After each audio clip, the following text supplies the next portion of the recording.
우리 은혜 채플, 사랑 채플, 벤처럼 모든 부속실 다 같이 하겠습니다. 부부여, 함께 기도 응답 받읍시다. 부부여, 함께 기도 응답 받읍시다. 금세기 미국의 훌륭한 목회자요 강해 설교가인 워런 웨시 박사가 우리에게 좋은 인생 지침을 줍니다. 헤어져야 할까, 성숙해야 할까? I either grow or go. 헤어져야 할까, 성숙해야 할까? 성숙하는 것이 헤어지는 것보다 더 쉽다. 부부는 이혼하며 갈라서는 것보다 함께 부딪히며 성숙해가는 것이 훨씬 더 낫습니다. 세상은 갈수록 이혼을 쉽게 합니다. 이혼을 정당화시킵니다. 형이상학적 궤변으로 서글픈 이혼을 아름답게 포장합니다. 저는 이것을 고등사기라고 말합니다. 5월달 가정의 달이기도 하지만 제가 오늘 이 말씀을 생각하게 된 게 몇 주 전 매스컴을 통해서 시간 아니다, 우리 젊은이들이 혼선을 빚으면 안 되겠다, 그래서 오늘 말씀을 나누고자 하는 것입니다. 최근에 세계적 인물에 해당하는 빌 게이츠와 멀린다 부부는 이혼 사유를 아주 고상한 말로 포장하고 있습니다. 인생의 다음 단계에서 우리는 부부로서 함께 성장할 수 있다고 더 이상 생각하지 않는다. 더 이상 성숙할 수 없어서 이혼한다는 거예요. 그럴듯하기도 하죠. 그러나 아니라고 생각해요. 더 이상 성숙할 수 없어서 이혼한다, 뻥 까고 있는 거예요. 나이 먹은 부모로서 자기 자녀들에게, 그리고 젊은 세대들에게 정말 좋지 않은 영향을 주고 있어요. 자기들이 결혼한 지 27년 됐는데 앞으로는 성숙하지 못할 것 같아서 이혼한다. 이런 궤변이 어디 있습니까? 그러니까 젊은이들은 혼란스러운 거예요. 세계적인 그러한 지도자라고 할 수 있는, 더군다나 또 아프리카 이 구호 사역의 부부가 자선단체를 만들어가지고 아름답게 사는 줄 알았는데 이혼한다니, 젊은이들은 우리가 뭐야 그러면? 차라리 결혼 안 하고 사는 게 낫겠다. 이 어마어마한 부정적 영향을 주고 있는 거예요. 우리는 부부 사이에 서로 성격 탓을 운운하면서 티격태격하며 살아가기도 하죠. 이 세상의 부부 중에 우리는 성격이 너무 잘 맞아, 그런 케이스는 그렇게 많지 않습니다. 생각해 보십시다. 부부가 오래 살았다고 서로 잘 아나요? 서로 잘 안다고 착각할 뿐입니다. 여전히 잘 모르고 살아가요. 인생은 알다가도 모르는 경우들이 얼마나 많습니까? 부부가 30년, 40년 결혼 생활을 했다고 서로를 깊이 잘 아는 게 아니에요. 모르는 게 더 많아요. 이런 현실에서 부부는 서로의 차이점을 수용하고 존중하며 성숙해 가면서 살아가는 거예요. 그래서 저는 늘 강조하는 게 있어요. 그냥 살아요. 혹시 부부 같이 앉아 계십니까? 앞으로도 그냥 삽시다 인사해요. 살면서 성숙해 가는 거지. 그러면 헤어지면 더 성숙할까요? 그거 정말 말도 안 되는 궤변이고 고등사기예요. 성경에는 불행한 부부들도 등장하고 훌륭한 부부들도 많이 등장해요. 아주 좋지 않은 부부, 대표적인 부부 아합과 이세벨, 아나니아 삽비라 같은 사람이죠. 반면에 훌륭한 부부들 얼마나 많아요? 노아 부부, 아브람과 사라, 이삭과 리브가, 모세의 부모인 아브람과 요게벳, 모세와 십보라, 삼손의 부모인 마노아 부부, 보아스와 룻, 세례요한의 부모 사가랴와 엘리사벳, 예수님의 부모 요셉과 마리아, 사도행전에 등장하는 브리스길라와 아굴라 부부 같은 분들, 그들의 얘기가 아니죠. 우리 모두도 행복한 부부인 줄로 믿습니다. 아직 결혼하지 않으셨습니까? 하나님께서 행복한 부부로 이루어 주실 줄로 믿습니다. 혹시 부부 같이 앉아 계세요? 서로 격려하십시오. 우리 부부 참 아름다워. 네, 아름답잖아요. 얼마나 복돼요. 인생은 본질적으로 헤어지는 것보다 성숙하는 것이 더 쉬워요. Growing is easier to going. 헤어지는 것보다 성숙하는 게 더 쉬워요. 부부는 서로 다른 점들을 인정하고 존중하고 살아야 합니다. 특별히 부부는 함께 성숙하면서 행복한 공동 승리자가 되라고 주님이 짝지어 주신 거예요. 서로 기질이 달라요. 성향이 달라요. 취향이 달라요. 성장 배경이 달라요. 그런데 이런 모든 갈등을 극복하면서 공동 승리자가 될수록 부부는 행복의 경지로 올라서는 줄로 믿습니다. 그래서 성경은 부부는 함께 기도하며 응답받고 살아가라는 거예요. 참 성경은 멋있어요. 우리에게 얼마나 놀라운 처방의 메시지입니까? 함께 기도하고 함께 응답받을 때 우리는 공동 승리자가 되는 거예요. 어떻게 하면 좋을까요? 첫 번째 같이 할까요? 부부가 함께 포기하지 말고 끈기 있게 기도하여, 포기하지 말고 끈기 있게 기도하여 응답받읍시다. 오늘 본문의 주인공 이삭은 나이 40에 결혼했어요. 아주 매력적이고 스마트한 여인 리브가와 행복한 결혼을 했습니다. 그런데 안타깝게도 아이가 생기지 않는 거예요.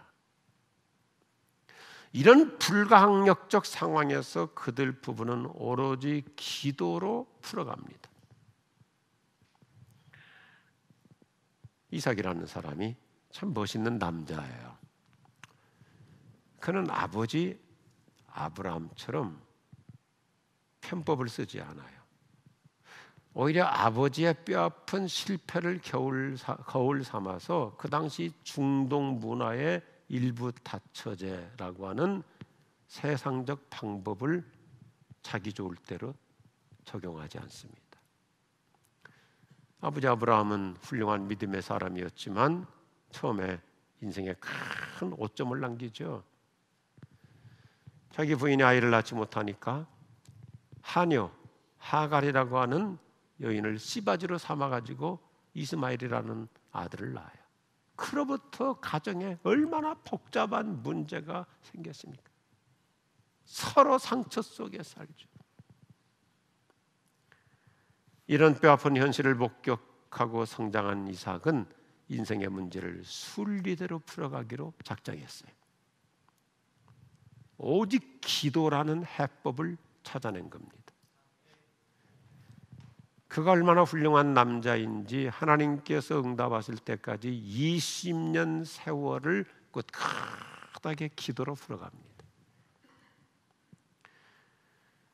그들 부부는 기도 응답을 받기까지 서두르지 않습니다.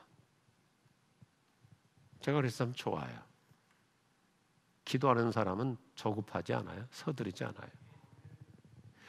부부가 함께 오직 기도로 하나님의 은총만을 기대하며 살아갑니다. 이삭과 리브가라고 하는 부부는 정도를 따라 살아가요. 순도 100% 믿음으로 기도합니다. 그야말로 이들은 persistent prayer, 포기하지 않는 기도로, 끈기 있는 기도로 기도의 승부사가 돼요. 오늘 저 여러분도 어떤 일이든지 기도로 승부수를 던져볼 수 있기를 바랍니다. 기적을 체험하게 될 줄로 믿습니다. 오늘 메시지는 단순히 어떤 아이 문제 하나, 임신하느냐 안 하느냐 이 문제를 다루는 것이 아니라 어떤 불가항력적 상황에서도 함께 부부가 기도로 매달릴 때 하나님께서 반드시 개입하여 주십니다. 요즘 가정의 문제 또 과제 무엇이 있습니까? 요즘 코로나 사태와 함께 여러 가지 삶의 현장에서 어떤 난제 부딪혀 있습니까? 무엇보다도 부부는 함께 기도하는 사람이에요. 그리고 자녀들과도 함께 손에 손잡고, 식구들이, 애들이 어려도 얘들아 오늘 우리 손잡고 기도하자. 거기에 주의 손이 함께 하셔서 시너지의 효과가 나타날 줄로 믿습니다. 함께 기도하라는 거예요. 주님이 가장 좋아하시는 기도는 함께 기도하는 거잖아요. 그러면 주님도 그 자리에서 함께 하시는 거예요. 성경 말씀은 우리에게 암송하라고 주시는 것이 아니에요. 단순히 교회라고 하는 어떤 한 공동체만을 위한 말씀이 아니라 너희가 합심해서, 남편과 아내가, 아이들이, 가족들이 합심해서 기도할 때 나도 그들 중에 거기에 있을 것이니라 예수님이 임재하여 주실 줄로 믿습니다. 얼마나 멋있어요. 기도는 불가항력적 운명을 신비롭게 바꿔요. 참 제가 좋아하는데요, 우리 주님은 우리의 신락 같은 기도에도 밧줄처럼 응답해 주십니다. 어떨 때는 우리가 기도해야 될 걸 알잖아요. 그런데도 답답하고 뭐 잘 풀리지도 않고 그러니까 그냥 캐날프게 그냥 애절하게만 기도하잖아요. 신락같이. 그런데도 주님은 그런 기도도, 그 기도한다는 자체를 소중히 여기셔서 밧줄의 은혜로 응답하여 주십니다. 아까 우리 경배 찬양하면서 너 기도를 멈추지 마라, 이제 역전되리라 그랬잖아요. 성경 말씀을 보면 Great Reversal, 위대한 반전의 역사. 저와 여러분이 사람들이 볼 때는 웃길 수 있죠, 웃을 수 있죠. 아이고 저 뭐 기도한다고 되나 그렇게 핀잔하지만 Great Reversal, 위대한 반전의 역사, 얼마든지 우리 가정마다, 우리 자녀들에게, 우리의 일터에서 이루어질 줄로 믿으시기 바랍니다. 오늘 그 말씀이에요. 훌륭한 신학자 리스 앤더슨이 참 좋은 말을 해요. 노력은 당신에게 달려 있고 능력은 하나님께 달려 있어요. 하나님께 달려 있어요. 전 세계 팬데믹으로 지금 나라마다, 특별히 또 개인마다 경제적으로 많은 어려운 가운데 있잖아요. 이제 시작에 불과하다고 그러죠. 목사는 뭘 세계 경제 모르죠. 그렇지만 여러 주변 매스컴들, 특별히 책들을 보면 앞으로 이 돈만 뭐 사정없이 찍어냈기 때문에, 그리고 우리나라는 지금 이 부동산 이거 심각하잖아요. 어제도 어떤 목회자가 광교에서 목회하는 우리 교회 이성진 목사가 광교 가서 개척한 지 벌써 10년이 됐더라고요. 그 스승랑이라고 왔어요. 10년 됐다고. 아, 광교는 어떠냐 그랬더니 35평이 15억이래. 어제 신문 보니까 저 과천은 25평이 20억 넘었다고 그러더라고요. 미쳤어요. 그런다가 나중에 이게 아마 전 세계 경제에 큰 어려움이 올 거예요. 심각한 현실이잖아요. 미국이 19세기에 정말 미국 자체가 없어질 수도 있다고 하는 대공황이 왔어요. 그런 상황 속에서도 앤드류 카네기라는 사람은 철강 사업의 선구자로서 모든 위기를 극복하며 잘 번창했어요. 사람들이 물어봤어요. 당신의 성공, 사업 성공 철학이 뭐냐? 역시 믿음의 사람은 대답이 간단해. I pray every day. 저는 매일 기도할 뿐입니다. 더군다나 부부가 함께, 가족들이 함께 손잡고 기도할 때 I pray every day. 하나님의 놀라운 역사 일어날 줄로 믿습니다. 우리 모두 기도의 승부사가 되실 수 있기를 축복합니다. 두 번째 또 같이 하죠. 부부가 함께 사명에만 충실하는 빈 마음으로 기도하여 응답받읍시다. 오늘 제목을 좀 제가 이렇게 길게 잡는 이유가 있어요. 우리가 신약성경 누가복음 1장을 보면 아주 훌륭한 부부가 등장합니다. 사가랴와 엘리사벳이라는 부부인데 그들 역시 자녀가 없었어요. 그리고 나이가 많아서 늙었어요. 과학적으로, 의학적으로, 현실적으로 모든 게 다 끝났어요. 그런데 그들은 또 다른 차원의 기도 응답 모델을 보여줘요. 지금까지 내 설교 패턴은 오늘 완전히 뛰어넘어서 설교하는 것입니다. 설교 하나에 성경 본문 2개를 가지고 얘기하는 그 이유가 있어요. 오늘 누가복음 1장 5절부터 14절 한 절씩 우리가 음미하면서 보시겠습니다. 유대왕 헤롯이 다스리던 때 아비야 판전에서 직무를 맡은 제사장이 있었다. 직무를 맡은 제사장이 있었다. 그 이름은 사가랴였다. 그의 아내는 아론의 후손으로 이름은 엘리사벳이었다. 이들 부부는 주의하여 계명의 도를 지키고 하나님 앞에서 깨끗한 양심을 품고서 바르게 살았다. 그러나 엘리사벳이 임신할 수 없어 그들에게는 자식이 없었고 이미 나이도 많았다. 마침 사가랴가 자기 차례가 되어 하나님 앞에서 제사장 직무를 수행하고 있었는데 그가 하나님의 성소에 들어가 분향하는 일을 맡게 되었다. 그것은 평생 한 번 오는 일이었다. 분향 시간에 회중은 성전 바깥에 모여 기도하고 있었다. 그때 하나님의 천사가 예고도 없이 성소의 분향단 오른쪽에 나타났다. 사가랴는 두려워서 그 자리에 얼어붙었다. 천사가 그를 안심시켰다. 사가랴야 두려워 말라. 하나님께서 네 기도를 들으셨다. 하나님께서 네 기도를 들으셨다. 네 안에 엘리사벳이 아들을 낳을 것이다. 너는 그 이름을 요한이라고 하여라. 너는 기뻐서 사슴처럼 뛸 것이며 너뿐만 아니라 많은 사람들이 그의 출생을 즐거워할 것이다. 오늘 성경을 읽은 그대로 사가랴 부부는 흠잡을 데 없는 고결한 부부입니다. 모범적인 부부입니다. 경건한 부부입니다. 특별히 8절 말씀을 중심으로 보면 그들은 제사장으로서 자신의 직무에 충성을 다했다 그랬어요. 3번이나 반복해. 자기 직무에, 자기 일에, 자기 사명에 충성을 다하고. 그런데도 복을 받지 못했다는 거예요. 복을 받지 못했다. 그래도 그들은 초지일관 자기 사명 다해. 나이가 많은 상태에서도 주님께서 맡겨주신 자기 직무에 최선을 다해. 일평생을 빈 마음의 영성으로 헌신하며 기도 일관으로 살아요. 부부 중 어느 한쪽도 믿음이 흔들리지 않습니다. 우리 지구촌교회 부부들은 다 이 경지에 올라선 줄로 믿습니다. 어느 한쪽도 흔들리지 않습니다. 요동이 없습니다. 순전한 신앙으로 살아갑니다. 일평생 초질관한 믿음으로 오직 주님의 뜻을 따라 기도하며 살아갈 뿐입니다. 주시는 것도 하나님 뜻이요, 안 주시는 것도 하나님 뜻이요, 빈 마음의 영성으로 살아가요. 다시 한번 누가복음 1장 8절과 9절 말씀을 배경으로 삼아서 연구해 보면 참이 사가랴와 엘리사벳 부부가 훌륭해요. 왜냐하면 그 당시 제사장 숫자가 한 2만 명 정도 돼요. 굉장한 숫자이죠. 그리고 자기들은 벌써 나이도 많았어요. 그런데도 처음 마음에 빈 마음으로 그냥 자기 사명에만 충실해요. 다시 한번 성경 보십시다.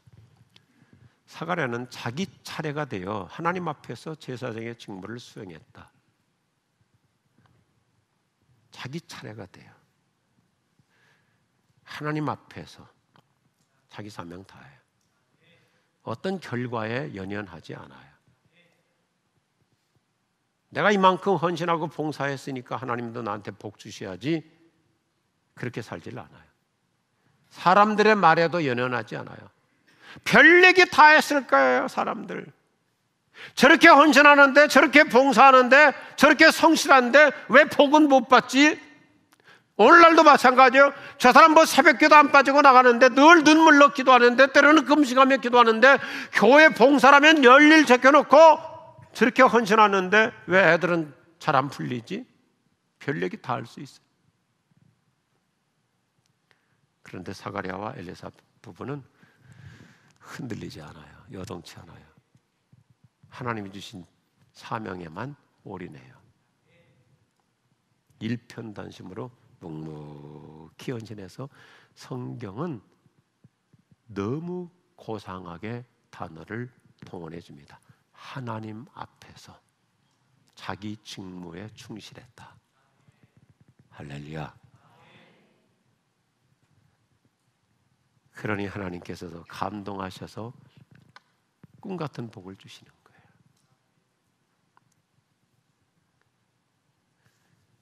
우리가 사명감으로 헌신하는 만큼 하나님 반드시 우리의 생각을 뛰어넘는 은혜를 주십니다. 기적의 은혜도 베풀어 주십니다. 하나님은 우리의 순수한 신앙, 빈 마음의 영성을 좋아하시는 거예요. 특별히 우리 부모들이요, 빈 마음으로 헌신하십시오. 일편단심으로 헌신하십시오. 처음 마음으로 꿋꿋하게 자기 사명 그냥 충실하십시오. 하나님께서 얼마나 놀랍게 약속해 주시는지 시편 말씀에 보면 하나님께서 그 자녀들을 따라합시다. 후대하여 주신다. 후대하여 주세요. 참 좋은 말씀이에요. 후대하여 주세요. 하나님께서 기도 응답의 은혜를 주시면 놀라운 비상이 이루어집니다. 기도라고 하는 것은 기대 이상의 복을 가져다 줘요.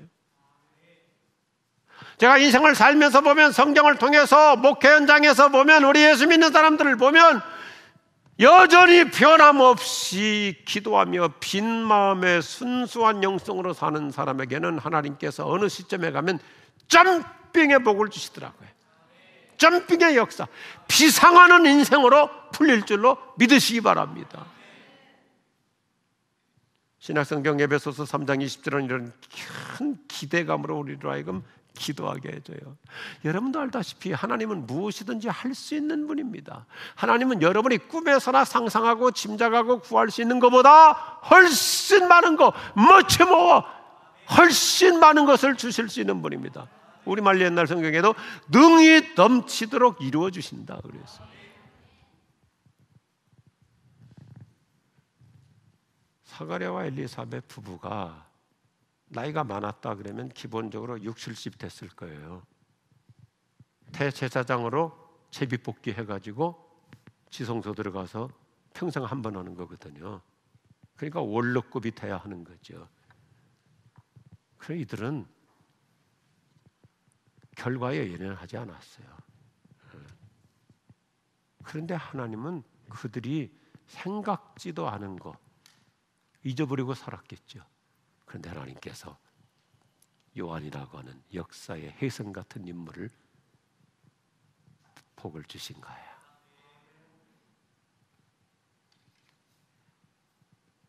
우리가 여기서 꼭 생각해야 될 게 있습니다. 오늘 저희 설교를 잘 수용할 수 있기를 바랍니다. 뭐 남자가 따로 있고 여자가 따로 있다는 게 아니에요. 그런데 성경은 남편이 기도하는 제사장으로 살라고 당부합니다. 무릎 꿇고 기도하는 것이 남자의 사명임을 가르쳐줘요. 특별히 우리 한국의 남자들은 한 가지 고쳐야 돼요. 무슨 일이 있으면 자기 부인한테 여보 당신이 기도해. 기도를 여성한테만 넘겨요. 그건 성경적이 아니에요. 아까 살펴본 창세기 25장 21절 말씀을 보면 분명히 성경은 뭐라고 하냐면 그의 아내 리브가가 임신하지 못하였다 그랬거든요. 그런데 기도를 누가 주도해 가냐면 남편 이삭이 기도를 주도해 가요. 이게 하나님이 남자에게 주신 제사장적 사명이에요. 우리 교회에서는 유아 세례할 때마다 문답하면 제가 꼭 당부하는 게 있어요. 아빠들이, 남자들이 자주 제사장적 그러한 가슴으로 자녀들 축복 기도해 주고 제사장적 사명을 잘 수행하라. 하나님이 남자와 여자를 만들 때 역할을 그렇게 달리 만들었어요. 거두절미하고 우리 남성들이요, 기도하는 남자가 되기를 바랍니다. 기도하는 가장이 되기를 바랍니다. 무릎 꿇고 기도하는 아버지가 되고 남편이 되기를 바랍니다. 남자가 기도해야 돼요. 그래서 오늘 아침에 제가 가벼운 얘기 하나 할까 합니다. 우리나라 문화에서는 아직도 남아 선호 현상이 있어요. 남아 선호. 우리나라뿐만 아니라 이게 세계적인 추세이기도 하고, 아직도 유럽의 그 귀족층들 보세요. 여성이 아들을 못 낳으면 상속권 아직도 안 주잖아요. 웃기고 자빠졌어요. 그러다 보니까 여성들이 엉뚱한 고생을 해요. 여자들이 아들을 안 낳고 딸을 낳았다고 평생 미안하게 살아요. 죄인 아닌 죄인으로 살아요. 근본적으로 그거 잘못된 거예요. 하나님께서 만들어주시는 대로 아들이면 아들을 받는 것이고 딸이면 딸을 받는 거예요. 아멘 하십시오. 딸이 넷인 분들도 아멘 하셔야 되는 거예요. 하나님이 주시는 대로 받는 거죠. 그런데 또 한 가지 우리가 참조해야 될 게 있어요. 남자 여러분, 정말 아들을 낳고 싶다면 남자가 먼저 이렇게 기도해야 돼요. 하나님, 이번에는 아들 낳는 Y 염색체 정자를 잘 쏘게 하여 주옵소서. 여성의 난자는 남자가 주는 정자를 받게 돼 있어요. Y 염색체 정자를 주면 아들이 되는 거고, X 염색체 정자를 주면 딸을 낳는 거예요. 그러니까 여성은 죄인이 아니에요. 우리 여자분들 속으로 그냥 하십시오. 나 죄인 아니요. 우리 고정관념 벗어야 돼요. 물론 그렇다고 해서 뭐 아들을 안 낳고 딸 낳았다고 해서 남자가 기도 안 했다, 그런 뜻은 아니에요. 하나님이 주시는 대로인데 왜 여자에게만 그렇게 마치 여자가 뭐 잘못해서 딸만 낳는 걸로? 이건 유교, 잘못된 세상이죠. 성경은 그렇게 얘기해 있잖아요. 성경은 아들, 딸이라고 얘기하지 않고 자식은 하나님이 주시는 선물이다. 아멘. 얼마나 좋아요. 그래서 일단 우리 여성들 자유할 수 있기를 바랍니다. 그래도 아직도 유교 사상이 있어가지고 아멘 안 하시는 거 봐. 핵심은 뭐냐? 오늘 메시지의 주제는 다시 돌아와서 남자가 기도를 주도해야 돼요. 오늘 누가복음 1장 13절도 와보면 남편 사가랴가 기도를 많이 했음을 강조합니다. 남편이 더 많이 무릎 꿇고 기도로 가정의 문제를 풀어갑니다. 기적이 일어나는 가정을 만든 거예요. 우리가 성경을 자세히 보세요. 보면 결정적인 사항은 언제나 남자들이 기도해요. 아버지가 기도해요. 아브라함도 그렇죠. 욥도 그렇죠. 이삭도 그렇죠. 야곱도 그렇죠. 요셉도 그렇죠. 누구를 막론하고 남자들이 제사장적 사명을 가지고 기도를 이끌어가요. 기도의 주도자가 돼요. 예수님께서 기적을 행하실 때도 아버지들이 찾아왔을 때 남자들이 찾아와서 기적이 일어나는 케이스가 상당히 많아요. 기도하는 남편, 무릎으로 승부수를 거는 가장, 엎드려 간구하는 아버지가 되시기를 바랍니다. 저도 남편이고 저도 아버지고 저도 남자예요. 모든 책임은 저한테 있죠. 그래서 틈만 나면 무릎 꿇는 거예요. 잠자러 침대로 올라가기 전에 무릎 꿇고 기도하고, 침대에서 내려오기 전에 먼저 내려오자마자 무릎 꿇고 기도하고, 틈만 나오면 교회 와서도 무릎 꿇고 기도하고. 왜요? 하나님이 나한테 주신 사명이잖아요. 남자들 아멘 하십시오. 얼마나 멋있어요. 무릎 꿇고 기도하는 내 남편, 무릎 꿇고 기도하는 우리 아빠.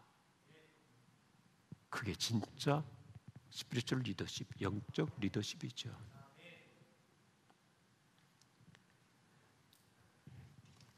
잘 아시죠? 누가복음의 저자 누가라는 분은 과학자죠. 의사죠. 지성인이죠. 아주 이성적인 사람이죠. 그런데 그가 누가복음 1장 처음부터 강조하는 게 뭐예요? 기도와 기적이잖아요. 과학자가, 의사가, 합리적인 이성이 중심인 사람이 맨 먼저 강조하는 게 기도와 기적. 그러면서 누가는 1장부터 24장까지 뭐예요? 기도하면 성령이 역사하신다.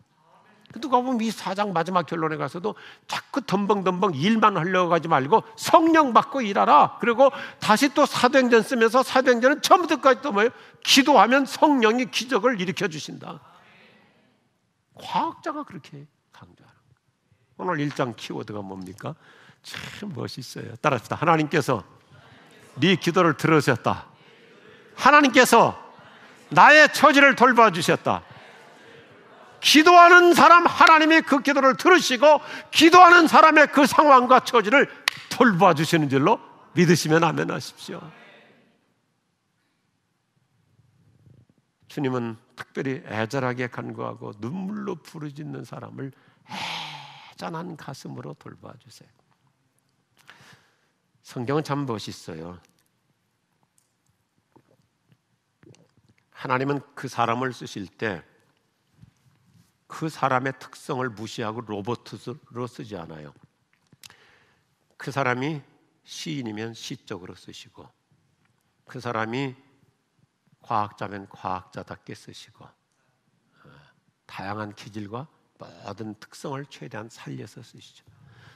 이미 말씀드린 대로 누가는 의사잖아요. 그러니까 누가복음의 용어들은 상당히 의학적 단어들이 많이 나와요. 의사들이 쓰는 단어, 자기가 일상에 익숙한 단어니까. 그래서 누가복음은 결론 58절과 68절 보면 이렇게 얘기해요. 주님께서 큰 긍휼을 베풀어 주신다. 주님께서 큰 자비로 돌봐 주신다. 이건 의사들이 쓰는 용어예요. 의사는 어떤 분이에요? 환자를 보면 안쓰럽게 얘기해요. 애잔하게 얘기해요. 야, 너무 아프겠다. 아, 참 안타깝다. 아, 이거 힘들겠다. 누가는 기도하는 우리에게 예수님이 사랑의 의사로 찾아오신다. 긍휼의 치유자로 도와주신다. 확신시켜줍니다. 우리가 눈물로 기도할 때 우리 주님은 애잔한 가슴으로 짠한 마음으로 우리를 긍휼히 여겨주시고 우리를 돌봐주실 줄로 믿습니다. 주 예수께 조용히 나가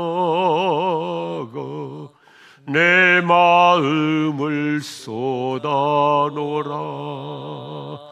늘은 미리 보시는 주님 큰 은혜를 베푸시리. 아멘. 오늘 아침 우리의 신락 같은 기도에도 큰 은혜 주실 줄로 믿습니다. 그래서 사람들이 생각할 때 야, 어떻게 이런 일이 있지? 사가랴와 엘리사벳 잘 알잖아요. 동네 사람들이 벌써 나이가 많이 먹었잖아요. 그런데 어떻게 저 나이에 아이가 생기고 아들이 출생하지? 어떻게 된 걸까? 했다가 동네 사람들이 자기들끼리 결론을 내려요. 이게 누가복음의 결론이죠. 같이 하겠습니다. 주님의 손이 그와 함께 하심이라. 주의 손이 함께 하시니까 가능하다는 거예요. 우리가 기도하는 만큼 능력의 손으로 도와주십니다. 기적의 손으로 도와주십니다. 치유의 손으로 도와주십니다. 축복의 손으로 함께하여 주십니다. 16세기 독일의 훌륭한 화가였던 알브레히트 듈러, 그의 대표작이 있죠. 사진을 보시면 다 알아요. 기도하는 두 손. 가난한 시골 소년이었습니다. 화가가 될 수 있는 그런 환경이 아니었습니다. 그런데 그가 이렇게 훌륭한 미술가가 된 것은 자기 신앙 고백이 이 세상에서 가장 위대한 손은 기도하는 두 손이다. 그래서 우리 교회에서도 여러 해 전에 이렇게 동판으로 만들어가지고 집집마다 다 놓고 기도하자고 그랬어요. 부부가 함께 기도할 때, 가족들이 함께 기도할 때, 나 혼자 예수 믿지만 나 혼자 두 손을 모으고 기도할 때 이 손이 가장 위대한 손인 줄로 믿습니다. 주님의 손이 함께 하셔서 시너지 역사가 일어날 줄로 믿습니다. 우리 부부 여러분, 포기하지 마십시오. 끈기 있게 기도하십시다. 사람들 말에 연연하지 말고 하나님이 나에게 주신 직무, 사명에 빈 마음의 영성으로 꿋꿋하게 기도하고 나갈 때 우리의 생각을 뛰어넘는 넘치도록 능히 이루어 주시는 하나님의 은혜, 천빙의 역사, 비상하는 인생이 될 줄로 믿습니다. 믿습니다. 축복합니다. 기도하십시다.